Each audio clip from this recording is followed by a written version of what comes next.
Buenas tardes, profesor. En esta oportunidad, nuestro grupo nos ha tocado hablar sobre Remigio Morales Bermúdez. Nuestro grupo está compuesto por Andrés Reinafarge, César Santos, Pamela Salazar y Aisha Mori, y quienes hablan, Guillermo Chan. Antes que todo, les quisiera hacer una pequeña introducción sobre quién fue Remigio Morales. Nació el 30 de septiembre de 1836 en Tarapacá y murió en Lima el 1 de abril de 1894. Remigio participó en la guerra con Chile o Guerra del Pacífico, y también participó en la campaña de La Breña, que estuvo bajo el comando de Andrés Avelino Cáceres. Luchó contra Miguel Iglesias y fue el primer vicepresidente de Andrés Avelino Cáceres bajo su primer gobierno. Gracias al apoyo de Andrés Avelino Cáceres, es que Remigio llega a alcanzar el poder en 1890. Sin embargo, su gobierno fue discreto debido a que no hizo muchas obras y se limitó a seguir la política del último presidente. Asimismo, su gestión hizo que se preparara un plebiscito en Tacna y Arica, que eran dominios de Chile, pero no se llegó a concretar nada debido a la falta de los votantes del plebiscito chileno. Finalmente tuvo que dar su cargo a su segundo vicepresidente, que era Justiniano Borgoña, debido a que padeció de una gran enfermedad, lo cual lo llevó a la muerte en 1894. Remigio Morales Bermúdez estudió en Tarapacá, donde parecía destinado al negocio familiar junto con su padre, que era la extracción de salitre. Sin embargo, en 1854 se inscribió en el ejército justo cuando estalló la Revolución Liberal contra Echenique. En Arica, con el mando de subteniente de la columna, combatió contra las fuerzas echenequistas comandadas por Pedro José de Chocano y Manuel de la Guardia. Continuó con la campaña militar que culminó con el triunfo de la revolución en la batalla de La Palma, el 5 de enero de 1855, donde fue ascendido a capitán. Participó en la batalla de Arequipa que fue entre Mariano Ignacio Prado y Juan Antonio Pese. Estuvo presente en el asalto al Palacio de Gobierno. Durante el gobierno de Prado, en 1868, marchó a Chiclayo para combatir en el levantamiento de José Balbo, donde sus subordinados se rebelaron y lo apresaron, obteniendo no obstante un trato deferente de parte de Balta. Gracias. Morales Bermúdez asumió oficialmente el poder el 10 de agosto de 1890.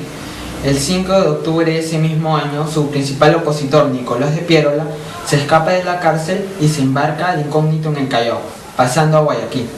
El 3 de diciembre estalló un motín en el cuartel limeño de Santa Catalina, liderado por el coronel Arturo Morales y a favor de Piérola.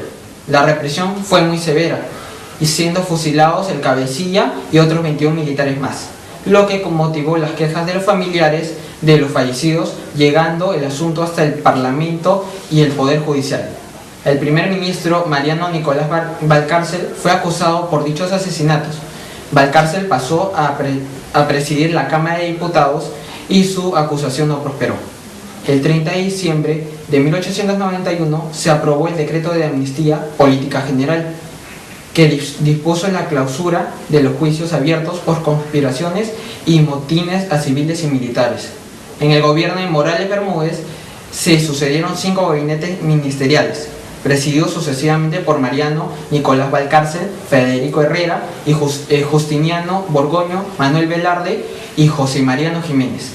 El Congreso, por resolución legislativa del 29 de agosto de 1892, ascendió a Morales Bermúdez a general de brigada.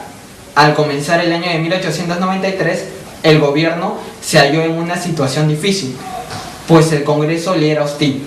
Los partidarios de Valcárcel, que formaban la Unión Cívica, que eran el grupo dominante, se unieron con los civiles formando la Unión Parlamentaria, que hizo oposición al gobierno. Ya cerca de finalizar el periodo de Morales Bermúdez, retornó de Europa el general Cáceres, en pos de una segunda elección presidencial. El gobierno presidió de lleno a apoyarlo, no escatimando a encerrar periódicos opositores y desconocer las garantías individuales. Aspecto internacional. En política exterior, la gestión de Morales Bermúdez se concentró en la realización del plebiscito que debía decidir los destinos definitivos de las provincias de Tacna y Arica, entonces bajo administración chilena, de acuerdo con lo estipulado en el Tratado de Ancón de 1883. El plazo para la realización de dicho plebiscito venció el 28 de marzo de 1894, pero este no se realizó.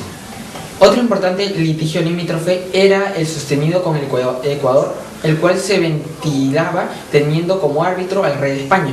Pero en mayo de 1890, los representantes de Cáceres decidieron resolver de manera directa el asunto y suscribieron con el gobierno ecuatoriano el Tratado García Herrera, por el cual Perú cedía Tumbes al Ecuador y una gran parte de Manjas.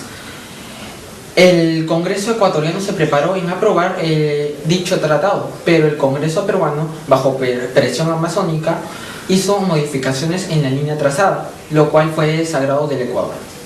Gracias.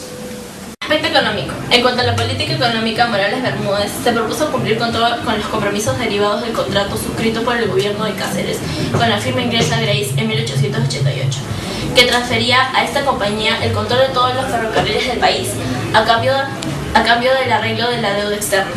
Pero sus 2 primeros años del gobierno, Morales Bermúdez no pudo cumplir con dichos compromisos, debido a la crisis de la hacienda pública, ante la cual la firma inglesa se negó a pagar sus contribuciones del Estado. La solución llegó en diciembre de 1892, cuando Chile devolvió al Perú las cobaderas de Guanillos, Punta Lobos, Pabellón de Pica e Islas Lobos, las cuales fueron transferidas a la Peruvian Corporation como señal de pago de sus deudas. Bermúdez no hizo obras de importancia ni alguna otra innovación de calibre, limitándose a seguir las políticas usadas por su antecesor, a incrementar las rentas y a reprimir a los opositores. Para él gobernar era mantener el orden. A continuación les diré algunas obras de Morales Bermúdez. El Congreso expidió la Ley de Municipalidades el 14 de octubre de 1892 para permitir el establecimiento de dichas entidades en todo el país. Efectuados a los comicios, perdieron los candidatos oficialistas y el gobierno reemplazó a los municipios por juntas notables. El Congreso sancionó también una ley de elecciones generales el 17 de diciembre de 1892, en el que se prohibió por primera vez en la historia republicana el sufragio a los ciudadanos analfabetos.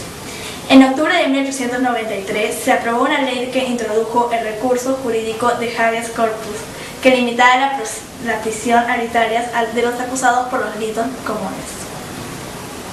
El 27 de noviembre de 1890 se estableció la práctica de los presupuestos nacionales. El 14 de octubre de 1893 se sancionó la Ley de Inmigración y Colonización que favorecía a las familias extranjeras de origen europeo. Se dieron leyes para proteger la industria del comercio. Se inauguró el camino de penetración al Pichis. Se impuso la ingeniería minera, llevó a cabo algunas reformas en los cuerpos de policías y gendarmería. Abrió algunas escuelas de educación primaria. Se adquirió en 1894 el navío de guerra Constitución y el transporte de madera Chalaco, que fueron incorporados al servicio de la Marina de Guerra.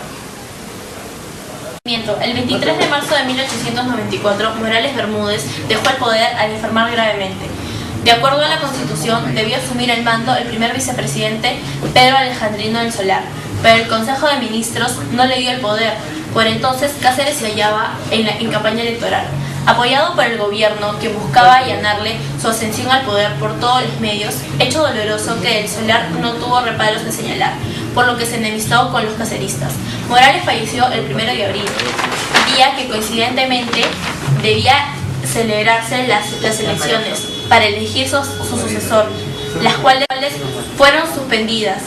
Los caceristas, al considerar que el Solar era un obstáculo para la candidatura de Cáceres, presionaron que el mandato provisional fuera transferido al segundo vicepresidente, Justiniano Borgoña. Así se hizo. Bermúdez fue enterrado con honores de jefe de Estado. Los informes médicos concluyeron en que la causa probable de su muerte fue una apendicitis complicada, tal vez una obstrucción intestinal, que fue fatal, pese a la cirugía que le practicó el doctor Lino Larco, una eminencia médica de entonces.